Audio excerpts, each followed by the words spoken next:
What's up, everybody? I'm Michael Allen, and this is the Movie Minute. This episode of the Movie Minute, we are talking about David Leitch's new film, The Fall Guy, starring Emily Blunt and Ryan Gosling. It's an ode to the stunt men and women of the film world. So, if you're wanting a spoiler for your review, let's jump on in.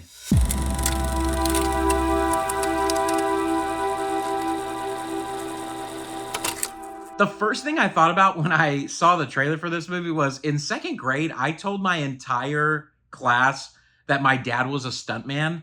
And I think I did that for several reasons, mostly because my dad rode a motorcycle and I thought he was cool. Even as a second grader, I thought stuntmen and women are like the coolest people in the film industry because they are part of the magic. They are what make movies magical and amazing, and they do these insane things that no human being typically would have the courage to do, and it just makes movies so special. And so I knew I was so excited to see this movie.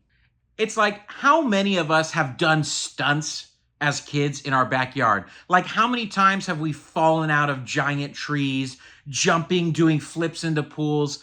The idea of the stunt is like ingrained in us as humans. I think we all have this desire to do these crazy, amazing physical feats, and these stunt men and women get to live it out.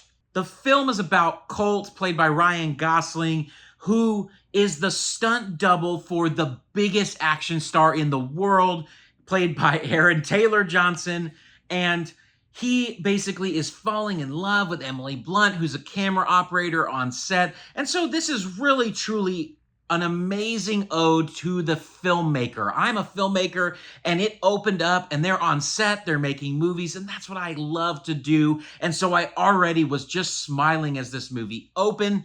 The rest of the film really plays out as this kind of caper heist comedy as he tries to find a missing actor, all while trying to win the girl and getting caught up in all sorts of chaotic realities with drug dealers and murderers, and just everything you can think of is thrown at this guy that mirrors his stuntman life, but it's now in reality. And it is a lot of fun. So let's talk about a few of the things that I liked.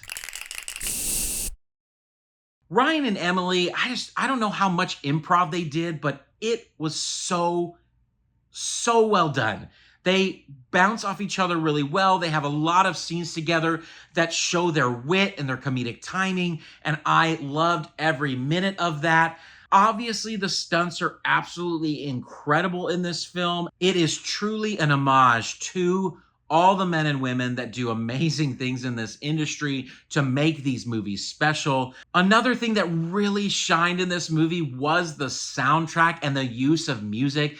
I just thought there were so many really amazing moments that I laughed really hard at the song choice, or how the song choice really ramped up into a scene. There's just a lot of good energy and style flowing into every action scene, which that's what you want from an action comedy. You want something that lifts your spirits. You want something that really gets you going while also making you smile and laugh. And this film does that really, really well.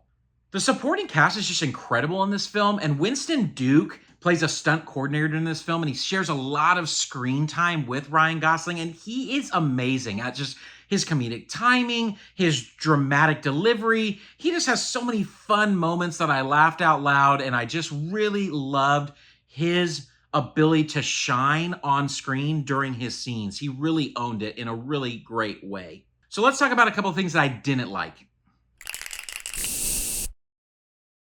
Really, there was only one thing that really stood out in this film that I didn't like. And it's an interesting thing, and I want to explain it to you from a filmmaker's perspective.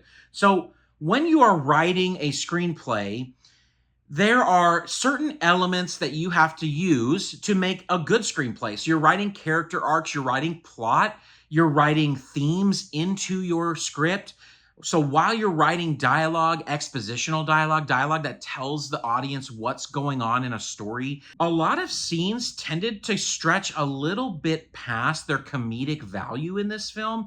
And typically that happens because the writer kind of falls in love with their own voice a little bit and isn't able to recognize when it's like, oh yeah, the scene needs to end now. And that happened a lot. And it mostly happened in expositional moments, but there were a few moments dialogue wise, even when like Emily and Ryan are having a scene that's just so good and so funny and everything's hitting on all cylinders. And then there's kind of like a moment where as an audience, you start to go, oh man, can we move on? I think that Drew Pearce, who's the writer, he did a great job. I mean, wrote some amazing dialogue, but I think he might have fallen in love with his voice a little bit too much and maybe stretched some scenes a little bit too much.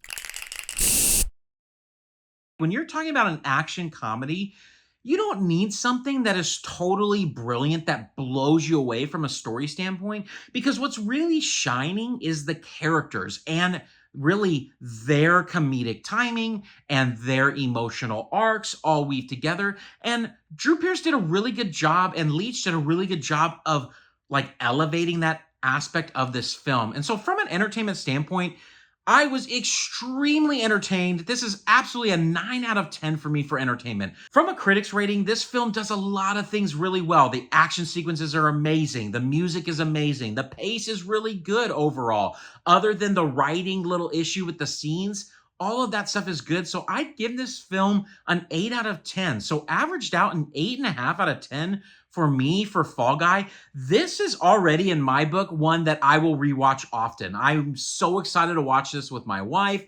I'm so excited to watch this with my friends. This is a film that I'm going to go back to and be like, man, I need a film that's going to cheer me up, make me laugh, and have ridiculous moments. This is the film. I really, really loved it. So from a badge standpoint, obviously, this is absolutely a popcorn bucket. This movie deserves to be seen in theaters, which leads me to one of my frustrations. This film deserved to do better in the box office. The film did not do great.